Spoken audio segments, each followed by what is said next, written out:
Good morning everyone. How are you all? I hope you all are fine. So today we are going to read lesson 9 and name of our lesson is famous airports. कुछ प्रसिद्ध हवाई अड्डे. So let's get started. Given below are the names of some national and international airports in India. नीचे आपको India के कुछ national और international airports दिए गए हैं.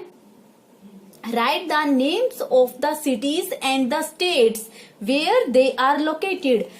हमें उन सिटीज और स्टेट्स के नाम बताने हैं जहां पे ये एयरपोर्ट्स लोकेटेड हैं. Use hint box to answer. नीचे आपको हिंट बॉक्स दिए गए हैं ताकि आप आंसर देने में आपको हेल्प मिल सके.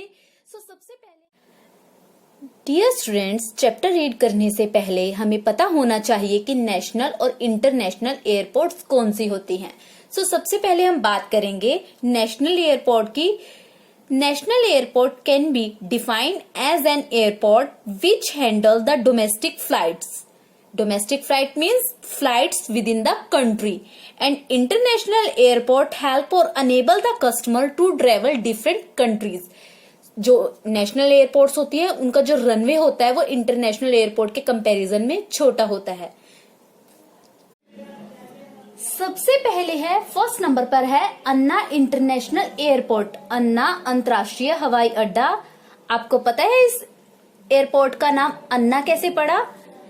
जो तमिलनाडु के फॉर्मर सीएम थे अन्ना दुरई, उनके नाम पर इस एयरपोर्ट का नाम रखा गया. और ये एक ऐसा पहला एयरपोर्ट था जिसमें नेशनल टर्मिनल और इंटरनेशनल टर्मिनल साथ साथ थे. तो ये एयरपोर्ट पता है आपको कहाँ पे है? चेन्नई में. और चेन्नई कौन सी स्टेट में है? तमिलनाडु में. सेकंड है doctor Baba Saheb Ambedkar international airport. जो आपको पता ही है डॉक्टर बाबा साहेब अम्बेडकर कौन थे? जिन्होंने हमारा संविधान लिखा. ये एयरपोर्ट कहाँ पे पड़ता है? नागपुर में. और नागपुर कौन सी स्टेट में आता है? महाराष्ट्र में. थर्ड नंबर पर है कैलिकट इंटरनेशनल एयरपोर्ट जो कि कोझिकोड केरला में है. फोर्थ नंबर पर है छत्रपति शिवाजी इंटरनेशनल एयरपोर्ट जो कि मुंबई महाराष्ट्र में है. छत्रपति शिवाजी का नाम आपने सुना है? यस, ये हमारे फ्रीडम फाइटर भी हैं और इंडिया में मराठा साम्राज्य की स्थापना भी छत्रपति शिवाजी जी ने की थी. फिफ्थ नंबर पर है सरदार वल्लभ भाई पटेल इंटरनेशनल एयरपोर्ट जो कि अहमदाबाद गुजरात में है. सरदार वल्लभ भाई पटेल को तो सभी जानते हैं. ये हमारे फ्रीडम फाइटर भी थे और इन्हें लौह पुरुष की उपाधि भी दी गई थी.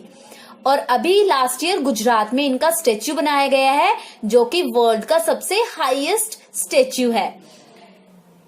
उसके बाद है डेबोलिम एयरपोर्ट जो कि नियर पणजी गोवा में है और ये गोवा का इकलौता एयरपोर्ट है. उसके बाद है नेताजी सुभाष चंद्र बोस इंटरनेशनल एयरपोर्ट जो कोलकाता वेस्ट बंगाल में है. नेताजी सुभाष चंद्र बोस के बारे में भी आप जानते होंगे. ये भी हमारे फ्रीडम फाइटर थे. इन्होंने एक स्लोगन दिया था, तुम मुझे खून दो मैं तुम्हें आजादी दूंगा. और इन्होंने एक आजाद हिंद फौज की स्थापना भी की थी. उसके बाद है इंदिरा गांधी इंटरनेशनल एयरपोर्ट जो न्यू दिल्ली में है. इंदिरा गांधी को तो आप सभी जानते हैं ना, हमारी first farmer women prime minister. उसके बाद 9 नंबर पर है राजीव गांधी इंटरनेशनल एयरपोर्ट जो कि हैदराबाद आंध्र प्रदेश में है. राजीव गांधी हमारे farmer women prime minister Indira Gandhi के बेटे भी हैं और ये खुद भी प्राइम मिनिस्टर रह चुके हैं.